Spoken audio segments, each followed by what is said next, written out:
Hello friends, I am H L Gupta. मेरी live class चल रही है कैपिटल बजटिंग के प्लेस पे। अब लीज वर्सेस बाई ऑप्शन की क्लासेज हो गई है। ठीक है, लीज वर्सेस बाई ऑप्शन की आज फर्स्ट क्लास है, जस्ट ₹999 में। इसमें हमने आपको summary of lease versus by option का फर्स्ट क्लास का हम आपको समरी करने जा रहे हैं। इसमें मैंने क्या बताया था?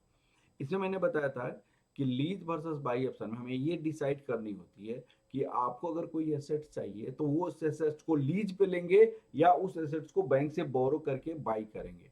अगर लीज पे रहते हैं तो एनुअल लीज रेंट पेमेंट करना होता है। बैंक से अगर बोरो करते हैं तो एनुअल इंस्टॉलमेंट पेमेंट करना होता है।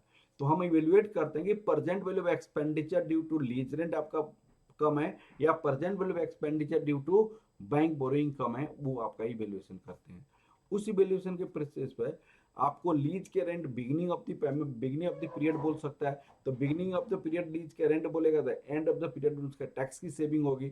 और लीज के रेंट यदि स्टार्टिंग में ही एंड में पेमेंट कर रहे हैं तो एंड में ही टैक्स की सेविंग होगी करके मैंने बताया था। अब आपको बैंक बोरिंग में आपको दो तरीका से क्वेश्चन दिया जा सकता है। इंस्टॉलमेंट जो है प्रिंसिपल इज पेड इक्वली करके भी दिया जा सकता है। तो उस पे हम 10 लाख का लोन हमने लिया है 10% इंटरेस्ट रेट पे, तो इंस्टॉलमेंट कैसे पेमेंट किया जाएगा ये। और कभी कहा सकता है इक्वल एनुअल इंस्टॉलमेंट। तो equal annual instalment inclusive of interest का ये फॉर्मूला आपको यूज करके हम इसको कैलकुलेट करते हैं। ठीक है, अब उसके बाद हमें आपको दो चीजें को ध्यान देना पड़ेगा। अगर प्रेजेंट वैल्यू निकालने के लिए डिस्काउंट रेट होना चाहिए, तो डिस्काउंट रेट कैसे कैलकुलेट करते हैं? इंटरेस्ट रेट और वन माइनस टैक्स रेट करके डिस्काउंट रेट कैलकुलेट करते हैं। अब हमें ये इवैल्यूएशन करनी है कि दोनों में से कौन सा खर्च कम है।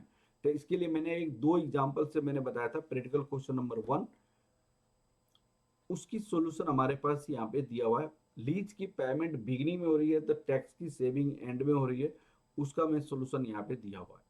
और प्रेजेंट में लोग बैंक बोरिंग का खर्च निकालने के लिए आपका ये वर्किंग नोट होता है। सबसे पहले इक्वल इंस्टॉलमेंट निकालना पड़ेगा, उसकी प्रेजेंट वैल्यू निकालना पड़ेगा इंस्टॉलमेंट का, टैक्स सेविंग अमाउंट निकालना पड़ेगा। Tax saving amount depreciation plus interest होता है। टैक्स सेविंग का अमाउंट ये निकालना पड़ेगा, प्रेजेंट टर्मिनल कैश इनपुट निकालना पड़ेगा।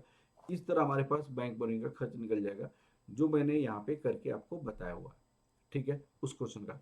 फिर मैंने दूसरा क्वेश्चन ये बनाया था जो आपके स्टडी मटेरियल में भी आपके एग्जाम में बहुत बार क्वेश्चन पूछ चुका है। तो इस क्वेश्चन की सॉल्यूशन हमने यहाँ पे दिया हुआ है। ठीक है, तो आज मैंने ये हमने कंप्लीट किया। बैंक कंप्लीट नहीं किया, फर्स्ट क्लास हमारा कंप्लीट हो गया और इसमें मैंने ये डिस्कस किया था। Okay, thank you class, thank you very much.